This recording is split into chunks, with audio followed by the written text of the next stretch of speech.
Hey, everybody, welcome back. So last week, I talked about podcasts and why they are powerful, why you should consider doing them if that's why you're listening to this show. We talked about how you're going to build relationships with these people that trust you as an authority, as an expert. They see you as a friend. They're disappointed when you're not there, when you don't show up.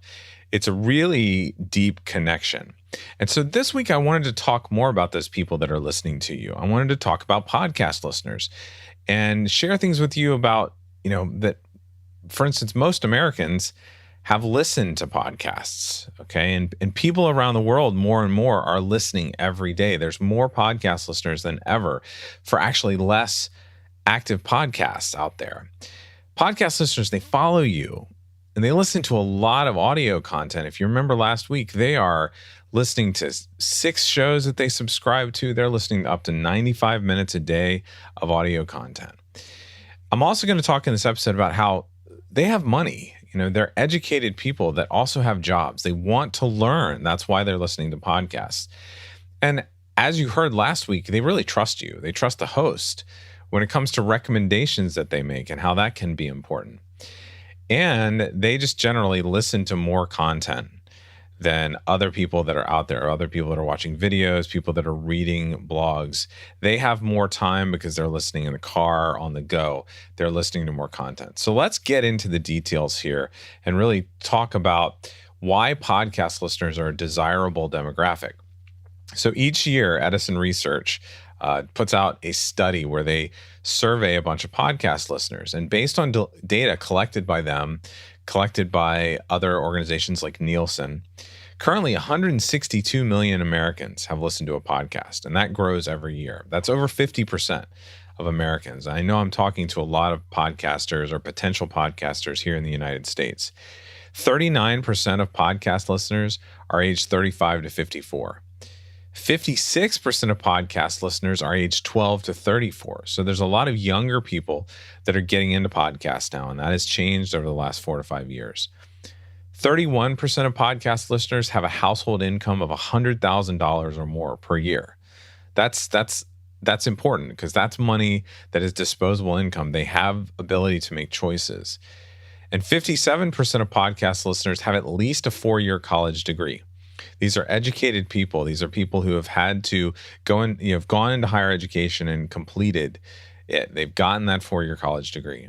And 63% of podcast listeners have full-time employment. Okay, so it's not just people that may be working 2 or 3 jobs and they're listening to podcasts while they're on the 3rd shift and things like that. It's people who are going to work in office buildings. It's people who are going to work in retail. It's all types of people are listening to podcasts. Okay. And as Apple and Spotify have really driven the growth of podcasting over the last few years, this makes complete sense, right? If you're listening to podcasts, chances are you have a mobile device. You're a person that commutes, you work out, you want to be healthy. These are podcast listeners, okay? These are desirable customers. They're desirable clients. They're desirable audience members, desirable community members. And I think the even more significant stat is about their behavior, okay? 74% of podcast listeners listen to learn new things. That's it right there. They are listening to you to learn something. So if you have something to teach, if you have something to share, that's important. Now, if I want to learn how to fix my sink or something like that, connect something up, repair something, I might go to YouTube because I need to see it. I need to see what happens. But if I really want to learn a new skill or understand something more deeply, if I want to change something about my life, if I want to grow my business, if I want to communicate something more in depth, I go to a podcast to find out and to learn it. Okay. And because listeners trust the podcast host, 65% of podcast listeners say that podcast ads increase their intent to buy. 54% of podcast listeners say they're more likely to consider a brand after hearing a podcast ad for it. And 57% of podcast ads actually outperform video pre-roll ads for intent to purchase. Okay. So do you understand why you hear so many ads on popular podcasts now? Advertisers know that it works. They know that the podcast listeners trust the host. And if the host recommends something or reads something or says they've used it, it's going to work. It's going to be more effective. Now, here's the most significant stat that I know of when it comes to podcast listeners. 93% of podcast listeners listen to more than half or all of each episode. So whereas a video watcher might watch 2 minutes of a 12-minute video and they might be skipping around, the podcast listener is going to listen to more than half or all of each episode. And when the average podcast episode is between 20 to 45 minutes, that means that people are spending at least 15 minutes, 20 minutes, 30 minutes listening to you and your content. I have a friend that I helped launch his podcast about a year ago named Axel Mont-Saint-Jean. His podcast is Real Estate Investing in Quebec. And I want to talk about him and his experience with listeners. Now, Axel has a really niche podcast, okay? It's geo-specific. It's a certain region, Quebec. It's a province in Canada, right? And the population of Canada is, I think, less than California or something like that. So this is not a lot of people. The podcast is about real estate investing. So it's a subset of the real estate market. It's not for real estate professionals, not necessarily. It's not for those types. It's for investors. So it's a very niche podcast. And it's a show for people who want to learn and grow as an investor. It's for people getting into it. Axel, started investing, I think 5 or 6 years ago now, and he's teaching people who are just a little further behind than him in starting up how to do it, what choices to make. He started meetup groups, things like that are helping his listeners. And we were on a call the other day. We were just talking about what's next for his podcast as he's grown really steadily over the last year. And I had said, well, let's take a look at your advanced stats in Apple. If you don't know, you can go to podcastconnect.apple.com and take a look at your show's analytics. And Apple's not really great about catching all of their listeners. They get some good stats, but it's hit or miss sometimes which episodes show up and things like that. But you can see things like how many listeners listen to an episode at each minute. So you can see that if you started out with 25 listeners or 100 listeners in the first minute, what is it like at 5 minutes in, 10 minutes in, 15 minutes in? And so you can see their average consumption. You can see the episode consumption of your listeners. And when we looked at Axel's stats, we saw that most of his episodes were 75% to 100%. That meant they were listening to the whole episode.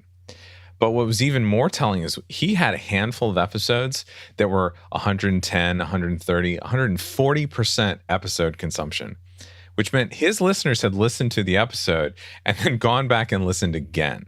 And that was great. That was really great to see. It showed that his listeners were sticking around and really listening to all his content. I want to share another example from one of my clients, Ernie Svensson. Ernie has a podcast called Law Firm Autopilot, where he helps law firms systematize, automate, go paperless, so they can have smaller staffs, lower budgets, lower expenses, compete with much larger firms, work from anywhere. Now, Ernie is kind of famous in the lawyer content marketing community. He was actually one of the first 5 law bloggers on the internet. He started his blog way back in 2004. And over the last 15 or so years, 16 years now, he's built an entire business from his blog, from helping people, from coaching lawyers, okay? Now, Ernie started his podcast 3 years ago. We had met at a conference and we were talking about podcasting and he was interested in it. And what happened with Ernie's podcast is he saw so much engagement from listeners. They were asking him questions. They were wanting to join his programs. They were wanting to buy his stuff. So much of that happened that he immediately told me that if he had to start all over again, he would definitely have started a podcast before a blog. Because remember, blogs and podcasts started getting popular and starting up at the same time. Podcasts were originally called audio blogs, basically. And he would have done a podcast because the quality of the communication, the quality of the conversion coming from his podcast listeners was much better than he'd ever seen from his blog. He even says that most of his members and client leads come from his content. And that's insane itself. Not speaking, not ads, not traveling, not networking. It's coming from his content. And as we hear so much about SEO and Facebook ads and so many other ways to create traffic, I find it telling that a leader in his industry actually has built most of his success off of content. I've seen that with other clients that we've had, that a lot of their growth has come to sticking with their content marketing for 2, 3, 4 years. That's when they've seen the huge growth. So I want you to know about podcast listeners. They are more valuable, in my opinion. And maybe, if you go listen to a podcast about YouTube, you'll hear different opinions or something like that. But to me, the podcast listener is the most valuable type of content marketing audience that you can go to. We talked about why. There's all these reasons that they're desirable demographic, they're desirable members of your community, they're desirable clients. So take that and think about that as you craft your show, as you craft the content that you're going to add each week in your episodes. So next week, now that you want a podcast, right? Okay, and you know why, and you know why it's powerful. I want to talk about whether or not you should do it yourself. Okay, I teach people how to do it themselves. I also have an agency, Emerald City Productions, where we help people launch their podcast and then run their podcast for them, produce them, market their podcast. So next week on the podcast, now that you know you want to do a podcast, now that you know why you should do a podcast, why it's powerful, I want to talk about whether or not you should do it yourself to start up. And I've got lots of opinions. I help people learn how to do it themselves. I have several close friends that I've helped learn how to podcast on their own and figure it out themselves. But I also have Emerald City Productions, which is an agency that helps people launch podcasts and produce their podcasts and market their podcasts. So next week on this show, I'm going to talk about the hurdles. Okay, all the hurdles in starting a podcast, the tech. I'm going to talk about who I've seen be successful as a do-it-yourselfer and who has failed.